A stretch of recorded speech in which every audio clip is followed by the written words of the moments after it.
Hello students, अब हम अपने नेक्स्ट इंपॉर्टेंट टॉपिक को समझ लेते हैं। हमारा जो नेक्स्ट का जो इंपॉर्टेंट टॉपिक है वो है वॉर विद द मराठास, यानी कि मराठों से लड़ाई। और इसमें सिर्फ हम समझेंगे इसको, और रटने की कोई ज़रूरत है नहीं। अभी मैं आपको बता दूं, इससे पहले जो आपने पढ़ा हुआ है, जिसमें कि आपने पढ़ा कि किस तरह से ब्रिटिश ईस्ट इंडिया कंपनी ने बंगाल को जो है जीत लिया था। उसके बाद उन्होंने अवध यानी उत्तर प्रदेश हो गया, हैदराबाद में जहाँ पर निज़ाम थे उनको हो गया, और जो ये मैसूर जो कर्नाटक वाला रीजन है, इतने जो एरिया है उनको अपना जो है इन्फ्लुएंस यानी प्रभाव इन्होंने बना लिया है। इतना ये जीत चुके हैं लगभग, ये इनका इन्फ्लुएंस है। अब एक और पावर जो है इंडिया में थी, जो कि ब्रिटिशर्स के लिए या ईस्ट इंडिया कंपनी के लिए बड़ा प्रॉब्लम क्रिएट कर रही थी, और वो वाला जो है इंडिया का ये वाला अगर पार्ट कभी आप मैप में देखेंगे तो इसको हम महाराष्ट्र कहते हैं यहाँ पर। तो ये महाराष्ट्र में कौन बच्चों रूल कर रहे थे, मैं आपको बता दूं। महाराष्ट्र में रूल करने वाले जो पावरफुल लोग थे उनको कहा जाता है बच्चों मराठा। इनको क्या कहा जाता है? इनको कहा जाता है मराठा। तो ये वाला एरिया है, और यहाँ पर मराठे रूल कर रहे थे। अब मैं आपको बता दूं मराठा कौन होते हैं बच्चों। तो मराठास जो है बच्चों, मराठा महाराष्ट्र की एक तरह के वो लोग थे जिनको कि शिवाजी जो थे वॉरियर, उन्होंने एक आइडेंटिटी दिलवाई थी।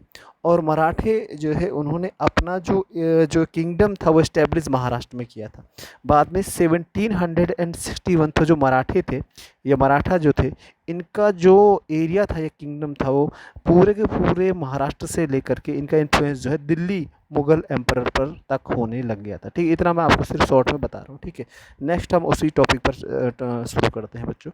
मराठे बहुत पावरफुल हो रहे हैं। मराठे 1761 तक दिल्ली में जो मुगल एम्परर है उस पर भी इन्फ्लुएंस कर उसको प्रभाव डाल रहे हैं। आगरा भी मराठों के पास है, मध्य प्रदेश तक मराठे पहुंच चुके थे। अब इस दौरान जो ईस्ट इंडिया कंपनी है, इसने जब देखा कि ये जो मैसूर है यहाँ पर, इसको हमने ऑक्यूपाई कर लिया है, तो हमें कुछ और एरियाज़ भी चाहिए। और एरियाज़ कहाँ के चाहिए? महाराष्ट्र के, ताकि कोस्टल एरिया हमारे कब्जे में आ जाए। तो वहाँ पर रूल कौन कर रहे थे? मराठा कर रहे थे। और एक बार हुआ था, एक इंसिडेंट हुआ था कि 1761 में, आपने एक फेमस वॉर के बारे में सुना होगा, तो पानीपत, पानीपत थर्ड, पानीपत की जो तीसरी लड़ाई बताई जाती है वो हुई थी। जिसमें कि एक तरफ तो आपने सुना होगा नाम अहमद शाह अब्दाली, अहमद शाह अब्दाली, अहमद शाह अब्दाली, जो कि अफ़गानिस्तान से आया हुआ था, एक जो अटैकर था, उसके और मराठों के बीच में, उसके और मराठों के बीच में एक लड़ाई होती है। किसके बीच में? अहमद शाह अब्दाली और मराठों के बीच में लड़ाई होती है, जिसमें आपने देखा हुआ हाल ही में फिल्म आई थी पानीपत। तो पानीपत वही है 1761 की पानीपत, इसी पे स्टोरी पर बेस्ड वो मूवी बनी हुई है। तो पानीपत का जो थर्ड वॉर होता है वो जो होता है अटैकर अहमद शाह अब्दाली और इंडिया का जो मराठों के बीच में होती है, पानीपत में होती है। पानीपत आपका हरियाणा में लोकेटेड है प्रेजेंट टाइम में। और इसमें जो है अहमद शाह अब्दाली मराठा को हरा देता है और वो बिल्कुल कमज़ोर पड़ जाते हैं। देयर किंगडम स्कैटर्ड, उनका जो राज्य होता है या उनका जो पूरा किंगडम होता है वो बिखर जाता है। तो पूरे के पूरे जो मराठे जो फैले हुए थे महाराष्ट्र से लेकर नॉर्थ इंडिया तक, वो टुकड़ों में बढ़ जाते हैं, बहुत सारे टुकड़ों में। और अलग अलग जगह उनके जो जो चीफ्स थे, उनके जो सरदार थे, वो अलग अलग डायनेस्टीज़ जो है थे, लीनिएजेस जो थे, रूल करने लगते हैं। जैसे एग्जांपल के तौर पर अगर आप बात करें महाराष्ट्र की, तो यहाँ पर अलग अलग मराठा सरदार जो थे, मराठा किंग जो चीफ्स थे, वो रूल कर रहे थे। जैसे आपको बुक में लिखा होगा बच्चों, यहाँ पर एग्जांपल के तौर पर यहाँ पर लिखा होगा, होलकर रूल कर रहे थे, गायकवाड़ रूल कर रहे थे, भोसले रूल कर रहे थे, सिंधिया। ये सारी की सारी एक तरह से कास्ट हैं या चीफ्स हैं या सरदार हैं जो मराठों के, तो अलग अलग डायनेस्टी हैं उनके बीच में, वो सारे रूल कर रहे थे अपने किंगडम पर। ठीक है, इतना हो गया था। और सारे के सारे जो ये सरदार होते थे, जो सारे सारे चीफ्स होते थे, ये वर एक कन्फेडरेसी के अंडर में आते थे, और जिसका चीफ जो है पेशवा होता था। याद रखिएगा, कन्फेडरेसी का मतलब होता है, यहाँ पर लिखा होगा पास, राज्यमंडल। राज्यमंडल का मतलब बहुत सारे छोटे छोटे किंगडम, बहुत सारे जब छोटे छोटे किंगडम बन गए मराठों के, तो उन्होंने अपना एक पूरा पूरा ऑर्गेनाइजेशन बना दिया। उस ऑर्गेनाइजेशन के अंदर ही अपने आप में सारे के सारे मराठे चीफ्स आ गए। इन्होंने अपने आप में से एक ऐसा चीफ चुना जो कि एक इनका एक तरह से इम्पोर्टेंट जो है सुप्रीम मिनिस्टर होता था, जिसको ये कहते थे पेशवा, जिसको क्या कहते थे? पेशवा। तो Peshwa was the supreme minister और the prime minister of the all the chiefs of Marathas. ठीक है, सभी मराठा सरदारों का सबसे बड़ा जो मुखिया होता था, उसे पेशवा कहा जाता था, पेशवा कहते थे। ठीक है, तो इस तरह से होता। और ये पेशवा क्या काम करता था? इसका काम था जो सारे के सारे जो कन्फेडरेसी है, राज्य मंडल है, जो भी बना रखा है इन्होंने, इसका जो पूरा का पूरा जो एडमिनिस्ट्रेशन है और सारा का सारा मिलिट्री है, वो यही देखता था। कहीं हमला करना है, लड़ाई करनी है, इसको देखना है। और उसका पेशवा जो रहता था बच्चों, पुणे में रहा करता था। पुणे मतलब पूना, जो कि महाराष्ट्र में है, मुंबई के बगल में है यहाँ पर। ठीक है, मैं यहाँ पर 2 जीके के लिए आपको 2 क्वेश्चन बता रहा हूँ। महादजी सिंधिया और नाना फडणवीस, महादजी सिंधिया और नाना फडणवीस, ये 2 फेमस पर्सनैलिटीज़ हैं जो कि आपको मराठा वॉरियर्स के नाम से फेमस है। स्टेट्समैन यानी राजनीतिज्ञ कहा जाता है और मराठा योद्धा इनको कहा जाता है। शॉर्ट में मैं आपको ये वीडियो फिनिश करने वाला हूँ जल्दी से।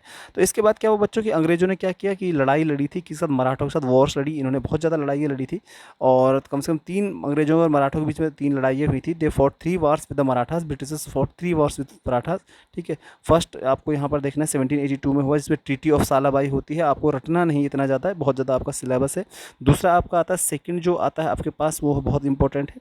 वो इंपॉर्टेंट है, इसमें जो सेकंड वॉर होती है उसमें जो इंग्लिश होते हैं उनको यमुना रिवर और आगरा वाला पूरा का पूरा एरिया मिल जाता है। मैं आपको बता दूं, सिर्फ महाराष्ट्र में ही मराठा रूल नहीं कर रहे थे, आगरा वगैरह दिल्ली तक इनका एरिया फैला हुआ था। ठीक है, तो जब सेकंड वॉर होती है तो दिल्ली वाला एरिया और आगरा वाला थोड़ा एरिया होता है, ये जो है ईस्ट इंडिया कंपनी इनसे छीन लेती है। सेकंड जो वॉर होती है मराठों के साथ, उसके बाद थर्ड वॉर की अगर हम बात करते हैं बच्चों, थर्ड वॉर में मराठों को 1817 में ढंग से क्लियरली, मतलब ये बोलते हैं जिसको बोलते हैं हम, जो हरा दिया जाता है मराठों को। और उसके बाद they completely destroyed the power of Marathas in 1817 to 1819। Britishers ऐसा कर देते हैं और आखिरकार जो है वहाँ जो पेशवा होते हैं मराठों के, आखिरी जो महाराष्ट्र में पुणे में बैठते थे, जो सुप्रीम मिनिस्टर ऑफ मराठास, जो पेशवा होते हैं, उन पेशवा को जो होता है वहाँ से हटा करके, कहाँ से, महाराष्ट्र से हटाकर सीधे यूपी के कानपुर सिटी भेज दिया जाता है, पेंशन देकर कि आप जो है मराठे जो है रूल नहीं करेंगे और इनको हटा के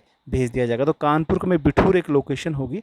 और आपने सुना होगा कानपुर में एक फेमस जो है एक आदमी हुए बाद में 1857 के रिवोल्ट में, जिनका नाम था नाना साहिब। तो ये वही लास्ट पेशवा हैं जिनको ब्रिटिशर्स क्या करते हैं, पेंशन देकर कानपुर भेज देते हैं और मराठों की पावर को कम्प्लीटली डिस्ट्रॉय कर देते हैं। इस तरह से ब्रिटिशर्स बच्चों जो है महाराष्ट्र वाला जो आज का रीजन है, जो आपका मुंबई बम्बई जो जहाँ पर भी है, वो पूरा ऑक्यूपाई कर लेते हैं। तो अब कम्प्लीटली इससे आपके लिए छोटे छोटे, मैं बहुत ज़्यादा क्वेश्चन नहीं बना रहा हूँ, छोटे से क्वेश्चन बनेंगे। तो आपके लिए क्वेश्चन बनेगा, war with the Marathas, what do you understand by war with the Marathas. एक क्वेश्चन आपका छोटा सा बनेगा, एक लाइन का आपको करना है। फिर दूसरा आपको आएगा, when was the Panipat war fought, यानी किस समय पानीपत की लड़ाई लड़ी गई थी। अगला क्वेश्चन आपके पास आता है, व्हाट इज कन्फेडरेसी, यानी राज्य मंडल क्या होता है। And who was the Mahadji Scindia and Nana Phadnavis, ये क्वेश्चन होता है आपको, बस और कुछ आपको करना नहीं है। ठीक है, इतने छोटे छोटे क्वेश्चन ध्यान से सुनने के लिए आपको थैंक यू।